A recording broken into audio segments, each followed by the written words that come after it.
Hey leaders, welcome to part 3 of New Year, New You. Today I want to talk about deliverables. What are leadership deliverables? Every year, this is part of my repertoire. I look at various categories, which I'm going to mention to you in just a moment, but I ask myself from a leadership perspective, what is it that I want to deliver for people, for my organization, and ultimately for myself. Many times leaders are so focused on others that they don't really improve themselves. They don't really focus on themselves.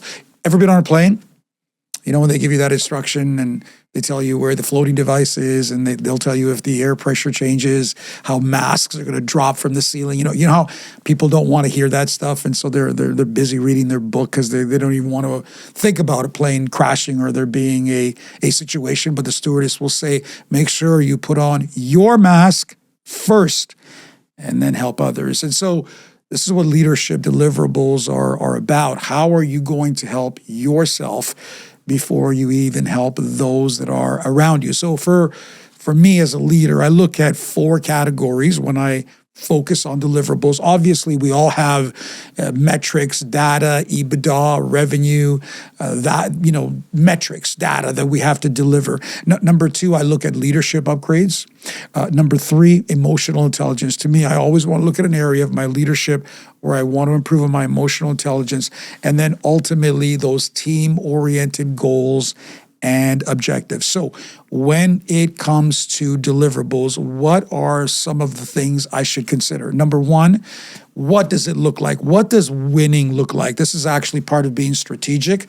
What does winning look like? If you are going to deliver the metrics, the people, the emotional intelligence, what does that win look like in your particular category?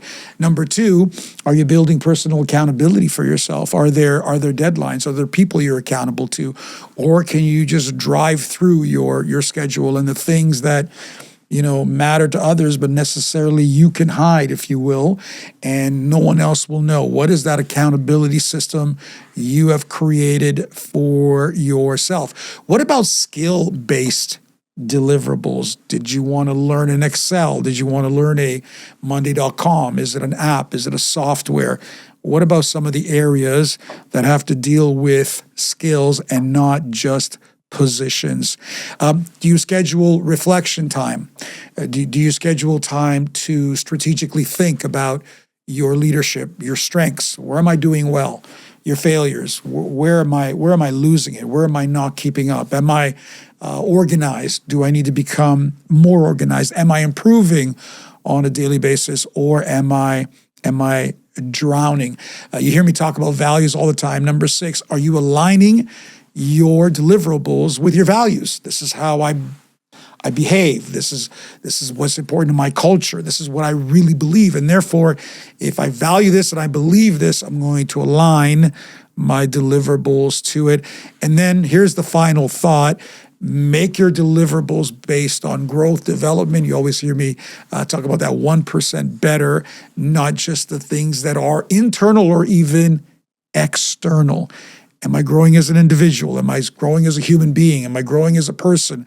Am I growing as a husband, a father, whatever it even may be relationally? So there you have some thoughts, some ideas, some categories at the very beginning when it comes to deliverables. Here's the key. Write it down. Write them down. I wouldn't have, honestly, more than 3 to 5. I think beyond that, you're probably not going to get to it. It's going to become overbearing. There's going to be too much to focus on. I would say 3 to 5 solid rocks that I'm going to focus on, that I'm going to stand on. And that, by the way, quarterly, maybe I'm looking at to say, where am I in my progress, not in my perfection? Where am I in my progress before I'm down the road and all of a sudden it's July and I recognize, oh yeah, I wrote these things down and I didn't do anything with them. Listen, maybe you need to hire a coach. Maybe you need to get a mentor. Maybe you need to take some actions, sign up for a course, go to a conference, do something that is going to help you in the deliverables that you have identified, because not only should you create this for yourself, but for your people, for your organization, ministry, business, family, whatever it may be. I've seen people turn this into a personal manifesto, whatever it is that helps you to achieve it, and then look back periodically to say, I'm on track or I'm off track. By the way, if you're off track, get on track.